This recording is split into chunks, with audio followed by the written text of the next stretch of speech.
A perda de um paciente é uma situação que a gente lembra para o resto da vida, nos marca a todos os pacientes que eu perdi, eu sei o nome, sobrenome, o momento, exatamente por que nós perdemos. Essa mensagem deixada pelo Carlos Augusto, tá? Que ele escreveu 6 meses antes de morrer, ele tinha 17 anos e faleceu com um ataque cardíaco.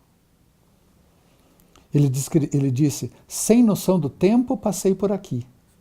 Com vontade de crescer, andei pelos caminhos que construí.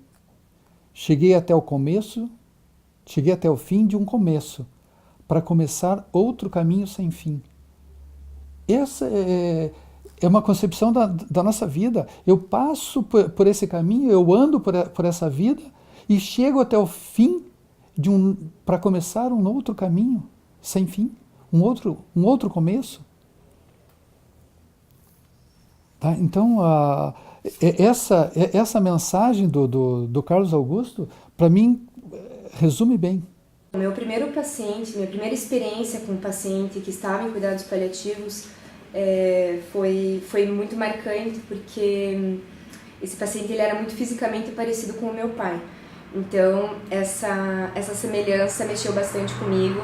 Era da mesma idade, exatamente, tinha 66 anos, era um paciente que foi fumante durante a vida inteira. Meu pai também havia fumado muitos anos e ele estava em estágio terminal de câncer de pulmão. E o que ele referia bastante era muita falta de ar, né? Uma agonia, um desespero, e eu não sabia como lidar com aquilo, porque eu tinha acabado de me formar.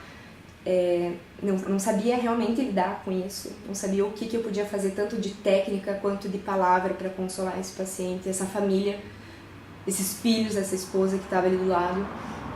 Então eu fui chamar minha chefe para ela me auxiliar nisso, e a gente realizou um procedimento visando a melhora da oxigenação desse paciente, a melhora da função pulmonar, e no final das contas a gente percebeu que isso não importou tanto, porque ele não permitiu que fosse feito o procedimento, porque era incômodo, era um pouco... atrapalhava mais ainda a respiração dele. Então o que melhorou foi realmente a gente sentar e conversar com esse paciente, tentar se sensibilizar mais e realmente acalmar ele próprio e a família, né? Já ocorreu a gente aqui de ter amigos que trabalhavam com a gente brincando aqui, né, no serviço, e de repente perdeu um amigo que trabalhava com a gente, e eu tive que preparar o corpo do colega, da mãe de funcionário, do pai de funcionário aqui, e que eram, além de ser pai do funcionário, é amigo da gente, ainda a pessoa era, né? Então esse foi o mais impactante, assim, né? Impressionante para mim. Foi um rapaz de 16 anos. Ele tinha um problema cardiológico, estava jogando futebol no jardim da sua casa e de repente ele começou a passar mal. Mal, com uma sensação de dor no peito, e ele foi para o canto do campo e ali ele sentou e os amigos pensaram que era uma situação normal, né?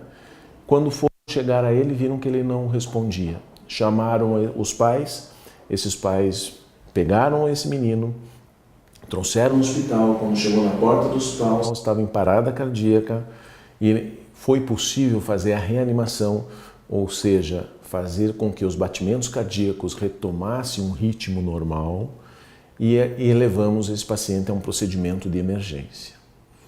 O que chocou nessa situação?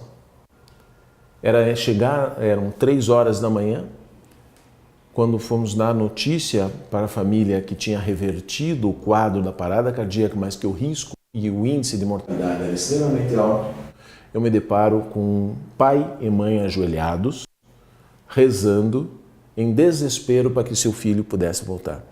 Então, não tem como você não se sensibilizar com isso.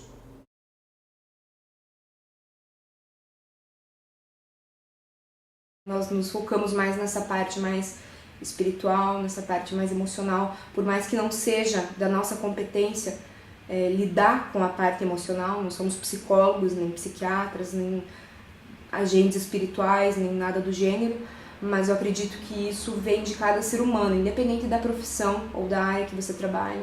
Você estando na área da saúde, você deve agir como ser humano, se portar como um.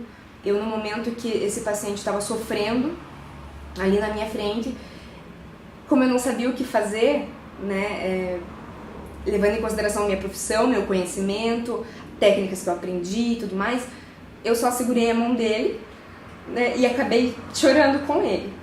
E isso me foi puxado a orelha, pois não é uma atitude que você deve, né, que deve ser feita, e você se sensibilizar demais. Então você deve ter um equilíbrio entre a racionalidade, entre a emoção, porque senão o paciente acaba perdendo a confiança em você.